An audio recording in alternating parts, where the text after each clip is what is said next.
किसान भाइयों, आज हम आपसे जो बात कर रहे थे कि जो डीएसआर विधि है, जो सीधे हम बोनी करते हैं, उस विधि में खरपतवार एक बड़ी समस्या है।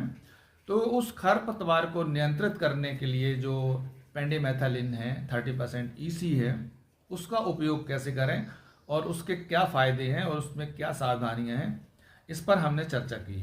कोई स्प्रे करते हैं तो स्प्रे करने के पहले हम अपना जो पंप है, उस पंप के नोजल को साफ कर लेना चाहिए।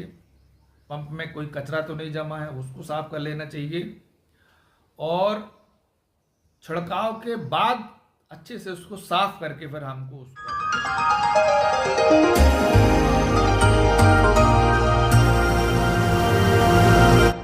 किसान भाइयों राम राम। और धान की खेती में एक तो हम डायरेक्ट बोनी कर देते हैं, दूसरा है ये कि हम उसकी नर्सरी डाल देते हैं और जब वो 20 दिन के आसपास की हो जाती है, हम उसको वहाँ से निकाल के और जो हम अपना खेत बनाते हैं उसमें कीचड़ बनाते हैं और उस पर हम लोग रोपाई कर देते हैं।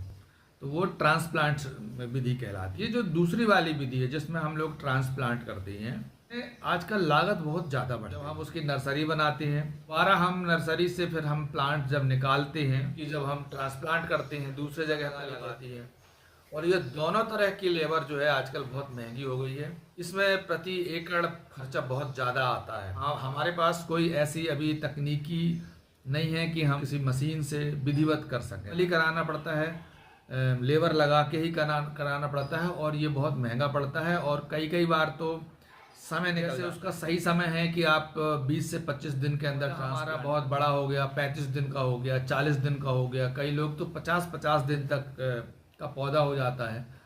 तो फिर उससे जो उसकी पैदावार है वो भी नहीं मिल पाती है और एक समस्याएं हैं। तकनीकी आई है, वो हम उसको डीएसआर विधि कहते हैं। उसको हम जमीन पे सीधे डाल देते हैं, सीडर के माध्यम से डाल देते हैं, हमारा सारा खर्चा बच जाता है। इसकी सबसे बड़ी एक समस्या ये है, खरपतवार आता है या फिर पुराने जो जो उसमें धान लगाए थे उसके बीज उगाते हैं, तो नियंत्रित कैसे करें। हम इसी पर आपसे कुछ चर्चा करने वाले हैं कि खरपतवारों का नियंत्रण हम डीएसआर विधि में कैसे करें। तो किसान भाइयों, जो डायरेक्ट हम लोग बोनी करते हैं उसमें जो खरपतवार का नियंत्रण है वो दो तरीके से कर सकते हैं।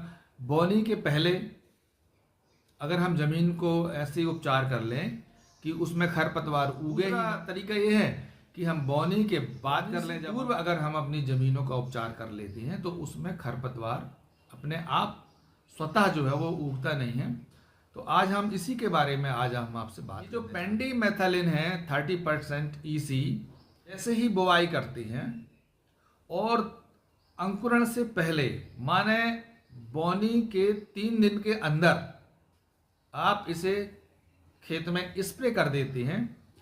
तो इससे आने वाले समय पर खरपतवार उगते ही नहीं है, उस पर अंकुरण ही नहीं आते हैं। उसको हम लोग कैसे इसका स्प्रे करें और कितनी मात्रा में करें और उसके लिए हमारे खेत की क्या स्थिति होना चाहिए। तो पेंडिमेथालिन है, इसके लिए ज़रूरी है कि हमारा जो खेत है वो एकदम बिल्कुल सूखा नहीं होना चाहिए, खेत में नमी होना चाहिए।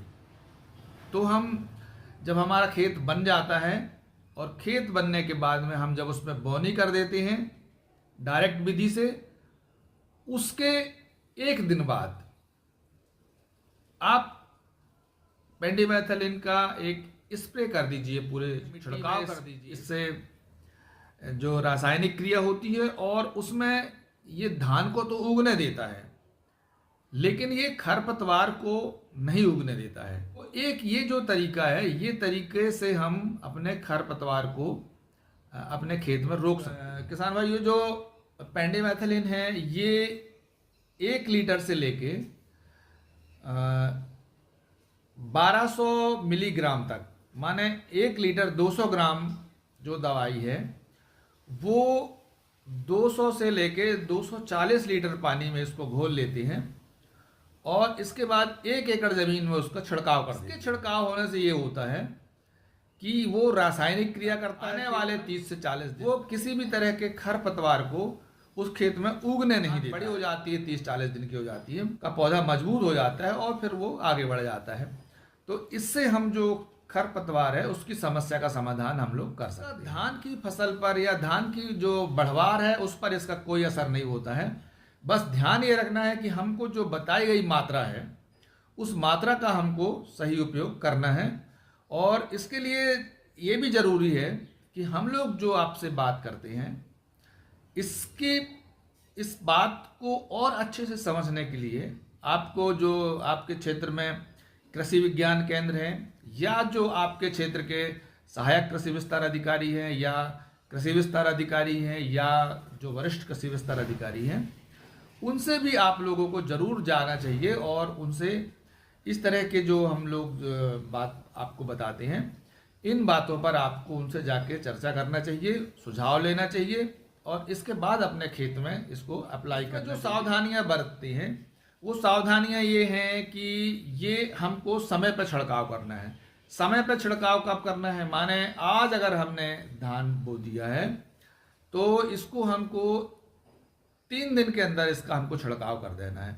मतलब धान में अंकुरण आने से पहले इसका छिड़काव हो जाना चाहिए। दूसरा ये है कि खेत में पानी नहीं होना चाहिए। तीसरा है कि खेत को एकदम बिल्कुल सूखा नहीं होना चाहिए। तो खेत में नमी होना इसके लिए जरूरी है। किसान भाइयों, आज हम आपसे जो बात कर रहे थे कि जो DSR विधि है, जो सीधे हम बोनी करते हैं, उस विधि में खरपतवार एक बड़ी समस्या है।